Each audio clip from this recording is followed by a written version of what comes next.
Where did I learn how to mix and make music, master music? Well, actually, I got to go to my brother, Gotti. His real name's Nicholas. He paid a couple $1,000s for me and him. When was it? Back in 2011? No, 2010. We went to several I don't know what you would call them. Music production studios, music studios. They were very like expensive. Alchemy, we went there. So this is the exact studio we went to, Alchemy Studios. My brother paid, I think, I don't know, 3,000 or something for us to learn recording, uh, engineering, mixing and mastering, um,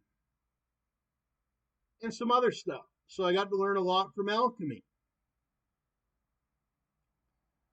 And then we also got to learn from Tony A.B. Now, I don't know if Tony A.B. is still around. Actually, Tony A.B. might be from Alchemy. I don't know. There were several studios that we went to. But then and we also went to we went to so many different studios. Now that I think it wasn't just Alchemy. I mean, we even had our own home studio. We went to studios all across Canada. We had our own home studios. Um, but not only did we have our own home studios, I mean, we went to some of these multi-million-dollar studios in Calgary.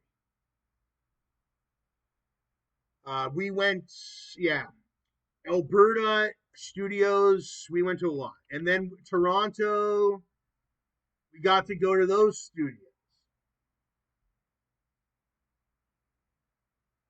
And the music studio in Toronto wasn't as nice as some of the studios I've been to.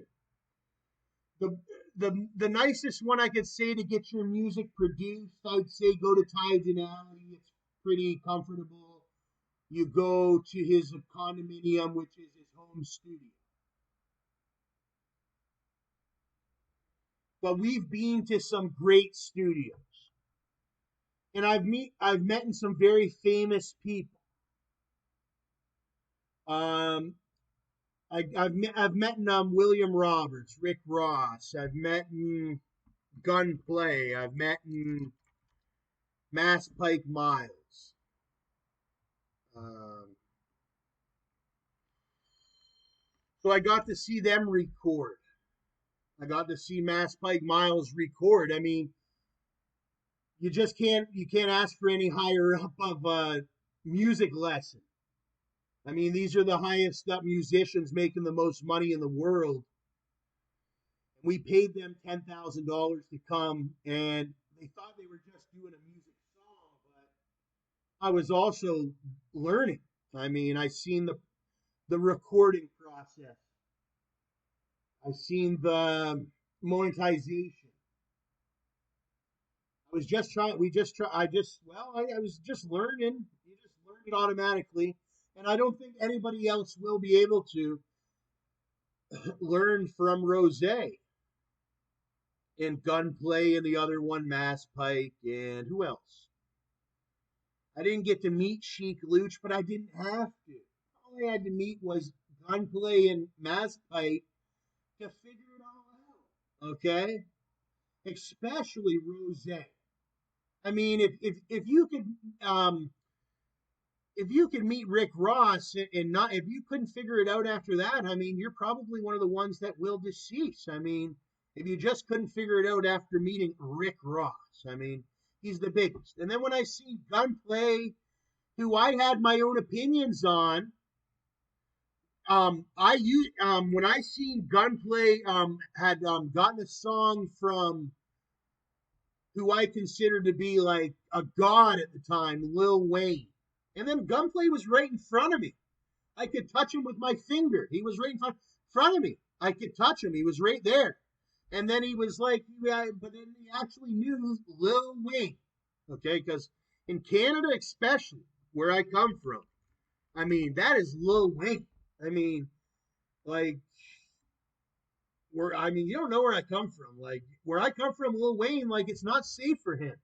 Like he comes from a mansion. Like people would eat Lil Wayne to death. Like they would eat him alive. Like they would eat every single fiber on his bones and suck his bones dry and eat the marrow out of it. Like people would eat the fucking marrow out of this nigga's bones. All right, where I come from. So I got to meet these guys, and then that was a big thing because like I said, I came from the poorest areas, poorest, where people die every day. Like people like Lil Wayne, if he wants to come to the area, it's like he'll die every day. Like if it, like I'm, trust me, but they don't go to those areas. They stay in their own areas. But that's why I was so privileged to meet these ones, and that's why I'm so good at music, and that's why I'm so famous and I make so much money and blah blah blah because I'm real. I actually went down to the state of Florida. I actually was in the state of Tennessee. All right. My dad actually still lives there. I've been to the 90 miles to Cuba thing 3 or 4 times. I don't even like to look at it. But at the same time, I don't like what happened to it. And I said that before. Somebody defamed it, which wasn't good.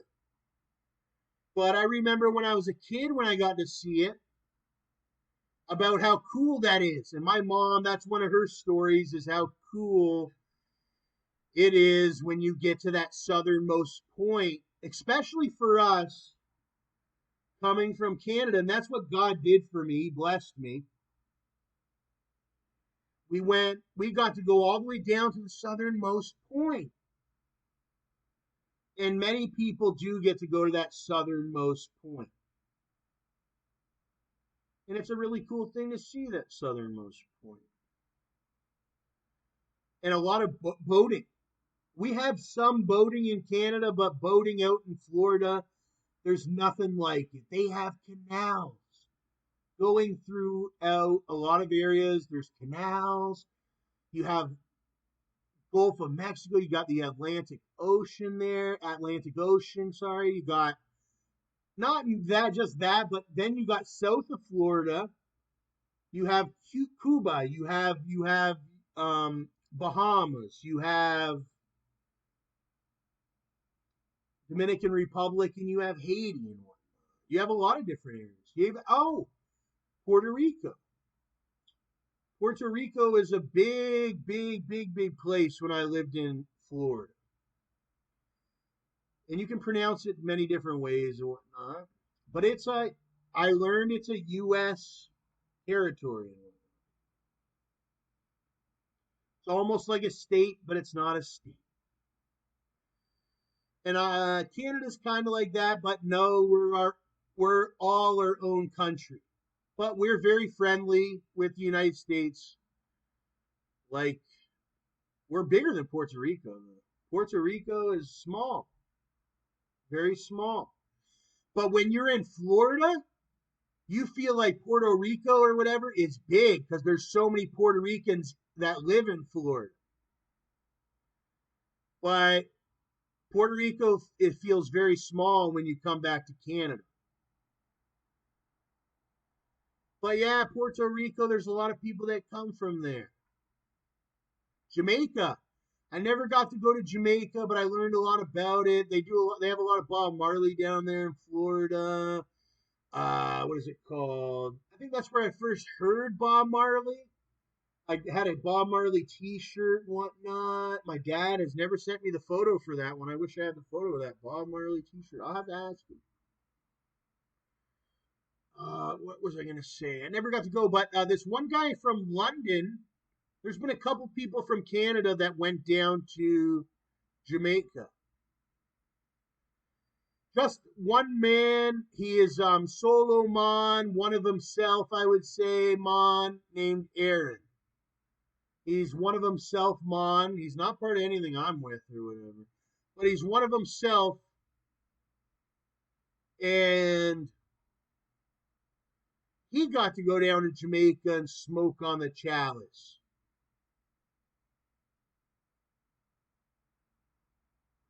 Let me ask my dad.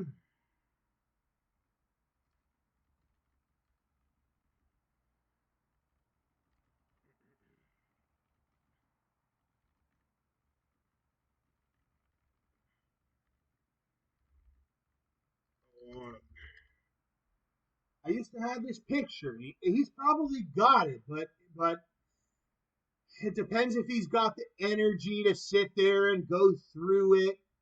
I mean, my mom had a whole movie from when I was a kid. I'm not going to even complain about it. Anyways, I asked him that goddamn question. I don't need an Apollo City. I already got one, but they just came out with a couple new Apollos. They look really nice. The Ghost and the City. But I've kept in contact with a lot of the ones that I met in Florida and Tennessee. My dad still lives in Tennessee.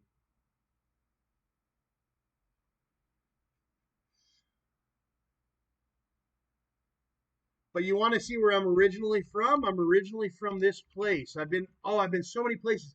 I've even been out west to like the Colorado area,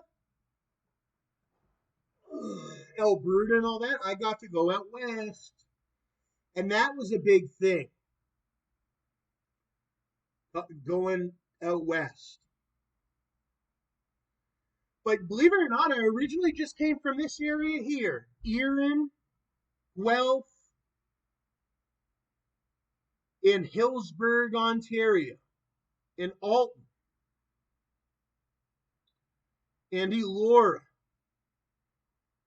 And that was my original area, Orangeville. That is where StacksAMilli is originally from.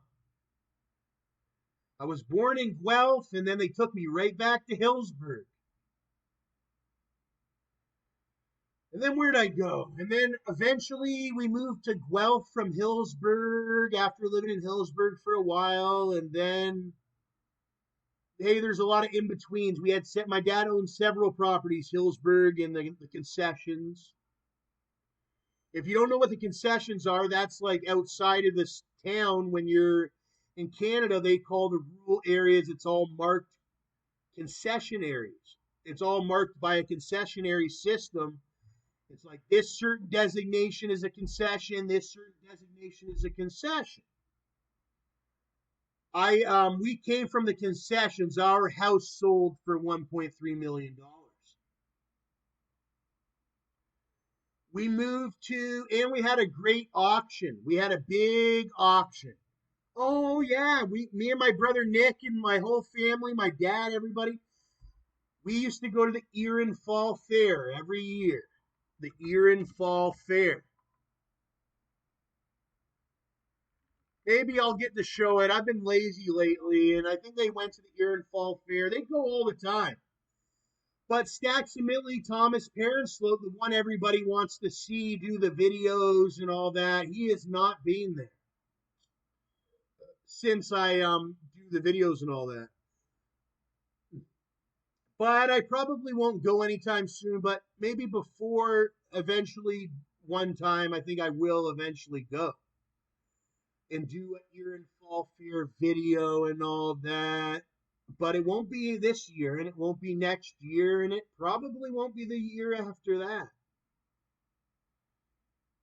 I remember Steen's Dairy in here, and that was, I think, my first meal that I ever had was Steen's Dairy.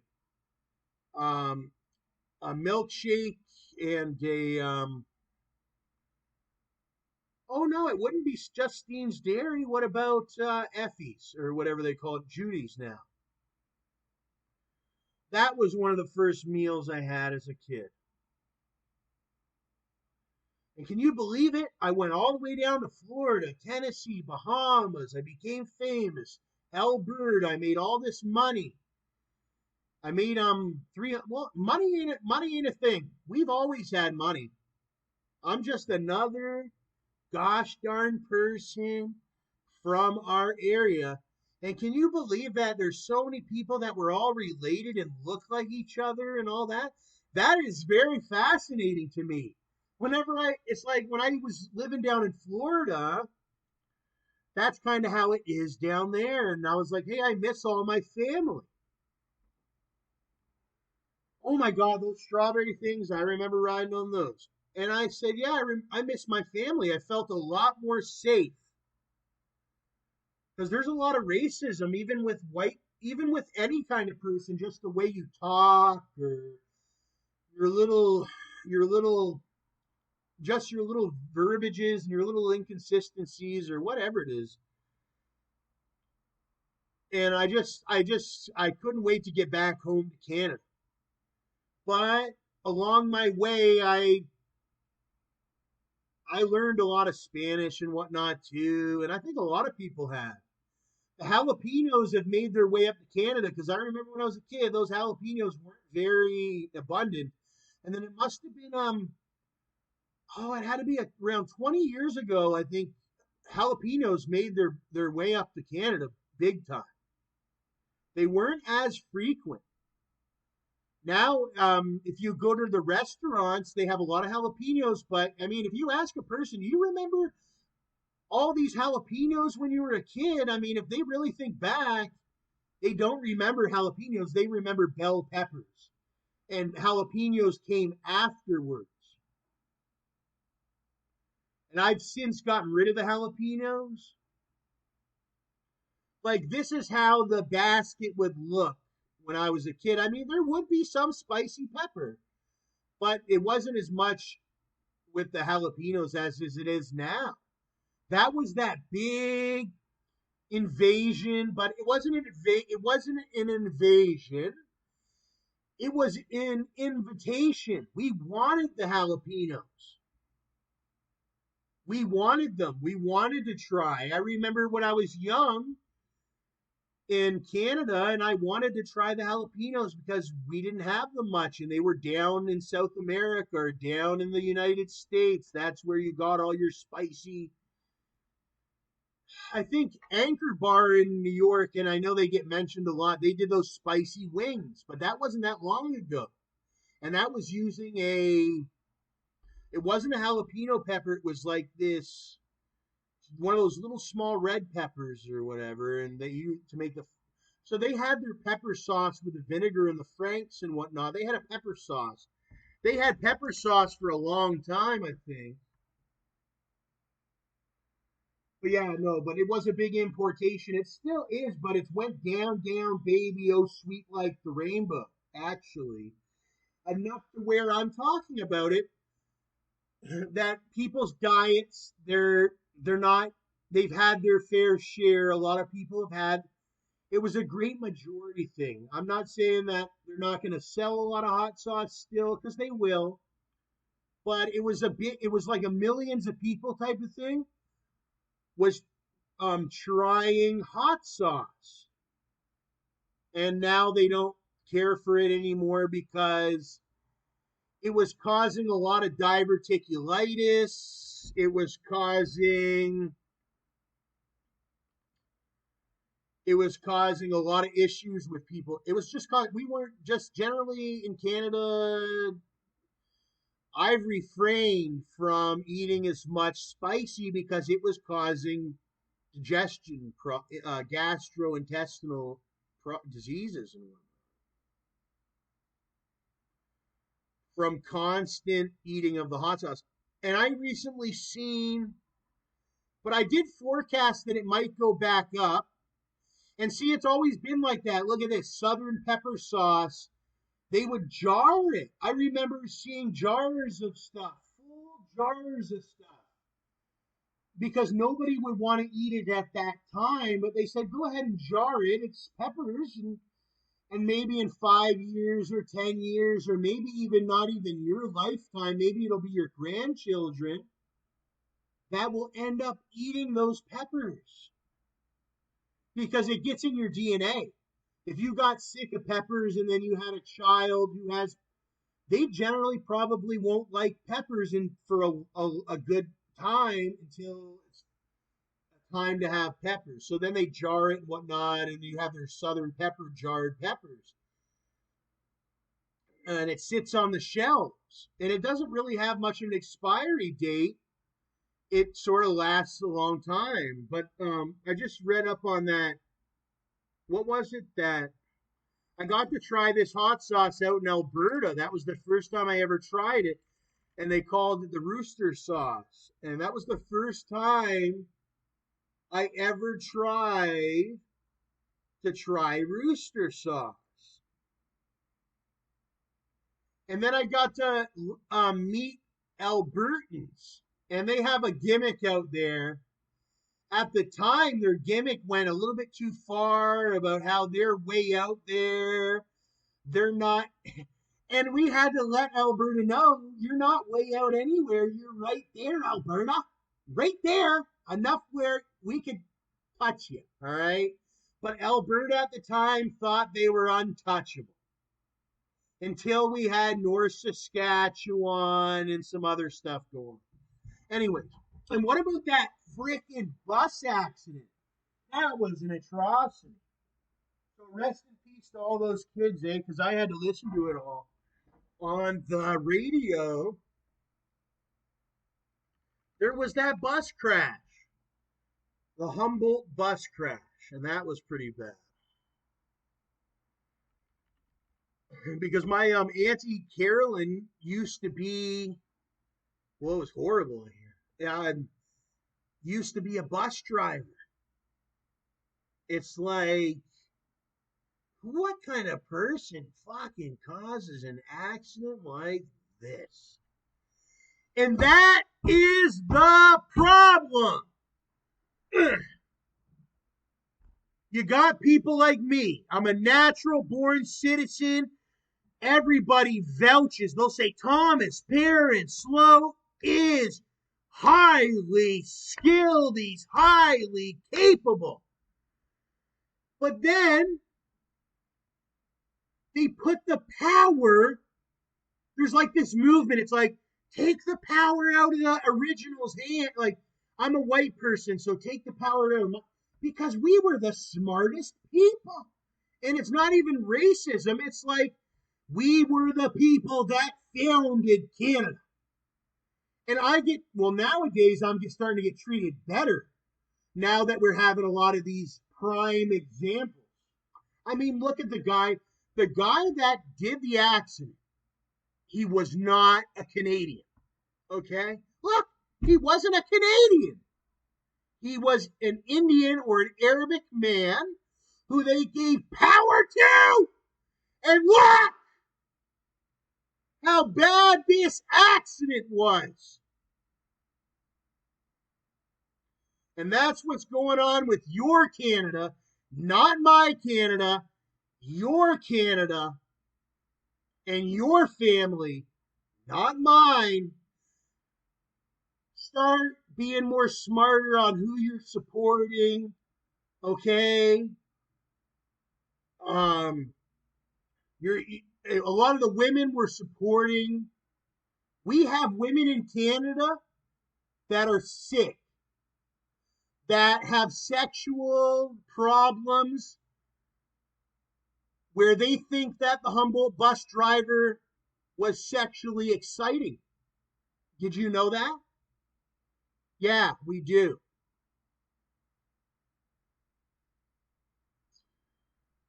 And I'm one of the ones that try to make it to where that would be considered terrorism. That those ones need to be removed from Canada. This could have been terrorism now that I look at it. That's how these guys are. These guys. They think everything is a joke, sexual joke. Oh, it is bus full of hockey player. Ha ha ha! I go break it. And that's how these ones think. Because I get away with everything. Because female magistrate will just get sexual with her pee-pee, and I will get away with it. And look at him, he is fucking like not even doing much jail time, anything. And what is jail time? 3 meals a day, with sex from the correctional team. You have very attractive correctional officers in our Canadian jails that are having sex with these people that should be sent to Guantanamo Bay, or I would just kill them by firing squad, actually. And I hope to one day get Canada back to that. We used to be the great monarch. We used to have medieval torture. It was like you were one of these people, these extremely bad people in the country into which I am the leader of. And I hereby hear that you were this one. Because it got around that you were that one, and then we execute you. You know why we execute them? To prevent it from happening again. Because that's going to happen again. I mean, maybe if people start listening to me and my ideologies and everything, we probably won't ever have. And people are going to say, well, what's the benefit to it if it doesn't happen again? I mean, well, then you're going to be very happy. You're going to have healthy families. You're going to have food by the abundance. You're going to have all the things that you ever wish to have.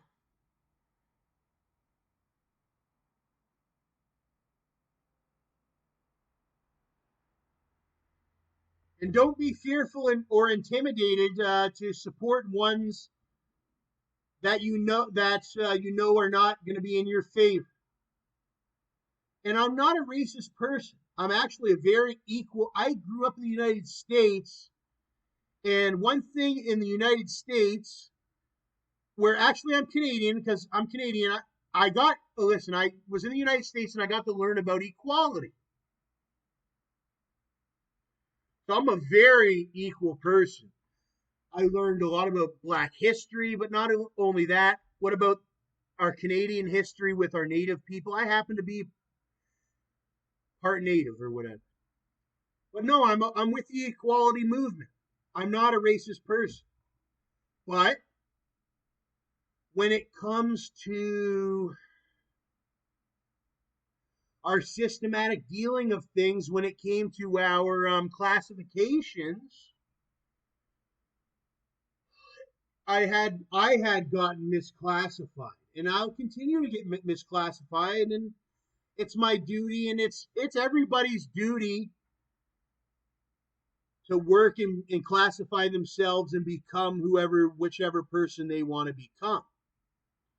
Luckily, we got Prime Minister Justin, who happens to be a real Canadian. I mean, if we didn't have Prime Minister Justin, I don't know where the hell we would have been. All right, it would have been horrible. I mean, I think Stephen Harper. Now that I remember, I think Stephen Harper maybe was starting to had something to say about me, and that's why we shoot him off, and we brought Justin in because we had me. I was starting to rise to power. I was only like 18 years old, and I had started to get really famous and started to make real money. Real money's a real thing, and when you're making real money, they have to make real decisions. And one of the real decisions was where if they have this guy, he's kind of like a soldier boy or whatever. I mean, I'm not as big as that guy, but so they brought Justin in, and he goes hand to hand with not just me, but the majority of our Canadians. And that's what it was that we had to have somebody that was for the majority of our Canadians. And that is Justin. And here's his father here, and I've seen him several times. And they were a good looking one, and I see who they are here with this one. We loved our sports in Canada, lacrosse and hockey, and man, we got a lot of good boys in Canada that are going to grow up and become men. And we got a lot of good men, and we got a lot of boys, I tell you, a lot of boys coming up. And we got a lot of boys that were once boys, and now they're becoming more men. And you got men that are becoming more manly. Older, young man, old man. And we got women too. Yep, we got lots of women. The city I'm in now has got an abundance of women. It's unbelievable. I mean, I can't look a certain way without seeing a single woman,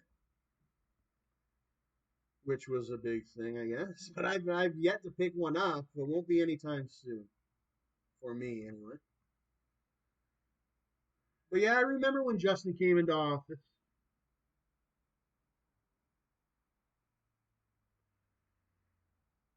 Times have gotten a lot better, I'd say. A lot better. They've gotten a lot easier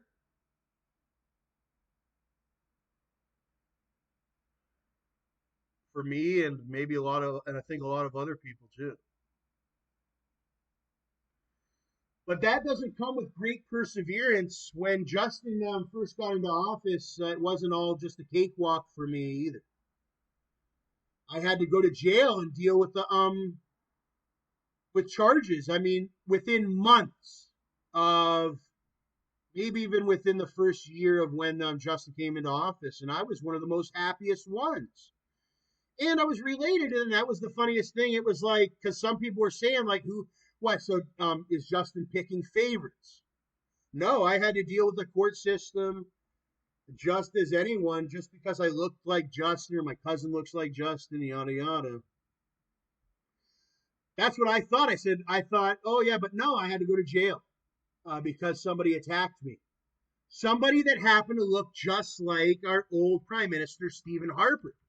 So it was some old Canadian thing with the adults or whatever. Phil Thompson looked like Stephen Harper. He was mad that Justin Trudeau was the new prime minister or something. It all boiled up, and then I got choked, and I had to defend myself. And then they processed me through the jail, which the jail wasn't bad. It was the criminals in the jail that were bad. So one of the criminals, he happened to touched me. Yeah, I got swiped. He was very lucky. Now it's like I had never been to jail before. But I soon persevered with that as we did. As people don't know, Justin's athletic. And Justin said that before, and I have to say that too, is we're pretty athletic. It looks like some people would say Justin's skinny, he ain't nothing. But then you know what they say about me? Oh, I'm fat and all that. So, but no, we're both athletic, and I got my way out of the jail legally, and I'll never go back and what have you, and it's horrible. But yeah, so I got to learn a lot in the jail and all that. But that was when Justin first came into office, and then I got out and I got reassimilated, and life has been so great ever since. Uh,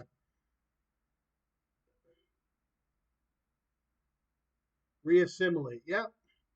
But I didn't have to reassimilate like anybody else. I was only in for a very short time. I mean, as you know, some people are in for a long time or whatever, and all that.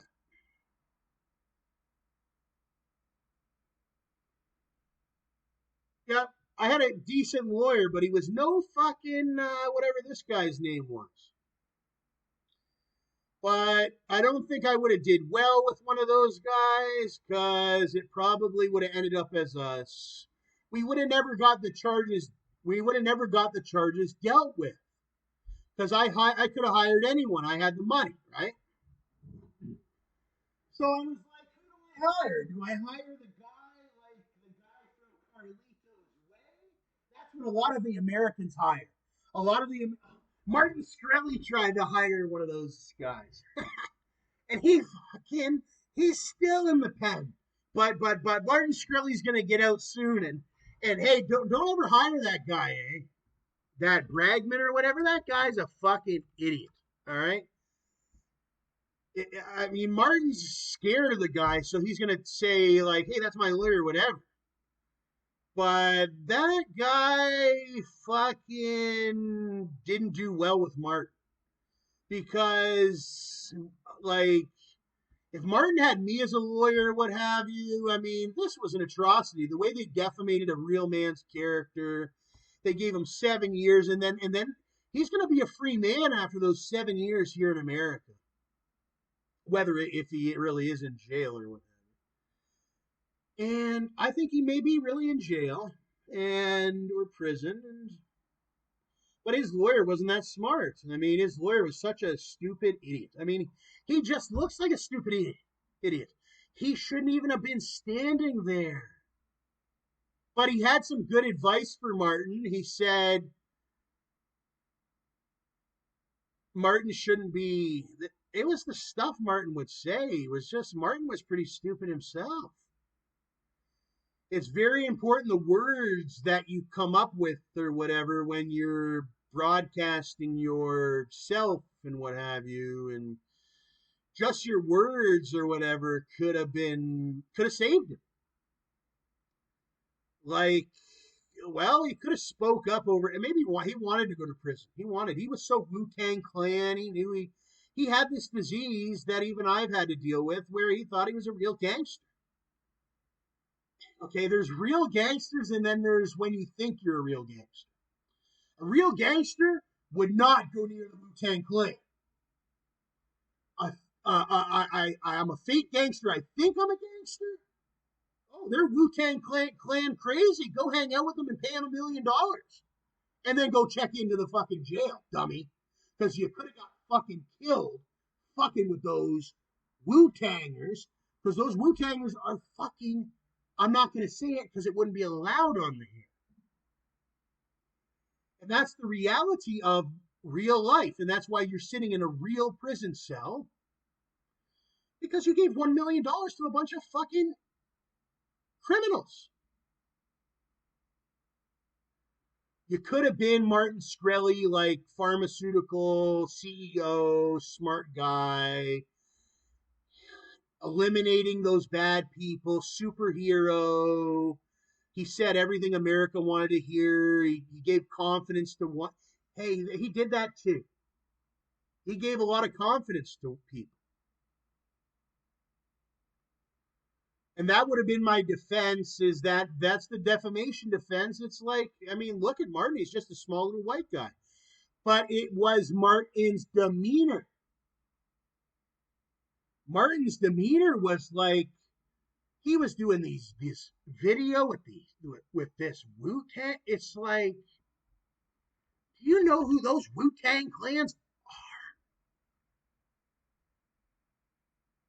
They're the people that put you in prison is who they are. They'll kill your mama. They'll kill your daddy. They'll kill your grandmama. They'll kill you. And they'll kill your children. And they'll have it with their black goddamn cornbread and their goddamn muffins.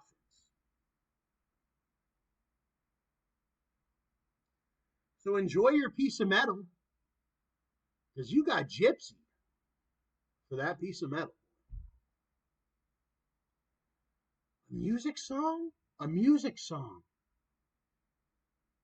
Anybody can turn on the microphone and make a music song, even Martin Shkreli, in about 5 minutes. It doesn't cost any money to make a music song. And I don't know who the hell you were trying to scare, because they came and picked your ass right up. So is Martin Shkreli altogether.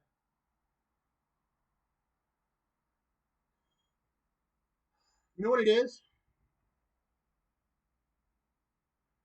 Martin Shkreli should have been a medical marijuana user, and he wasn't. He should have been a medical marijuana user, and he shouldn't have got involved with those other ones a little bit. And I don't know. 7 years is a long time, but I'm sure he'll get back to his feet. We all love this Martin, but then everybody gets sick of being that person or whatever when you're all like smart and all that. Then you listen to your music. But all I recommend to Martin is that just listen to your music on the headphones and be like how you like, because that's the way I do it, and that I've never been better. And it's so with this legalities, even saying hi to the wrong person can get you tied up legally. And I never knew that. Just being in the same store, I mean, as a certain person, you're going to the store. Did you know that because you were in the same vicinity of another person now, there's legalities around it? Yeah.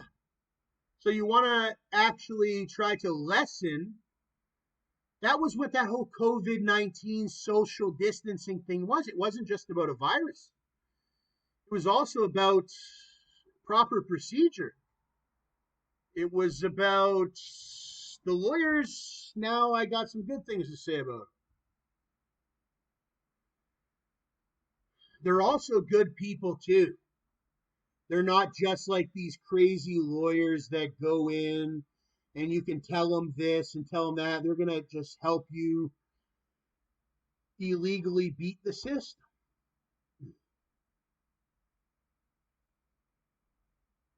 If the lawyer believes that you're going to learn or that you need some learning to do, that's what my lawyer did to me too. I mean, fortunately for me, I did not have to serve much time. Martin did. Martin still is. But my case was completely unrelated to Martin, but I had gotten famous because of Martin, and that's why somebody attacked me, was because I was famous because of Martin. And where I was already famous myself, and Martin made me even more famous, and blah, blah, blah. But yeah, but I dealt with that and I beat my charges because I never hung around with a lot of these ones, or I would never call them up and say these certain things. And but did you know that this Wu Tang, they're affiliated with some ones? There were several crimes that they committed around that time. This is all around the same time period of the Martin Shkreli, and I would say they frauded Martin, so that was a big fraud. And then they frauded Martin, and then they went up to Alberta and did a bunch of murders. Not just Wu Tang, but their affiliates. And that's all been documented within this music thing. And StacksAMilli would be able to testify if ever needed be. StacksAMilli is one of these guys. I mean, they can intimidate people and intimidate people and intimidate people. StacksAMilli, and God will tell you, he is not one of the people you'd ever be able to intimidate. Legal gun owner.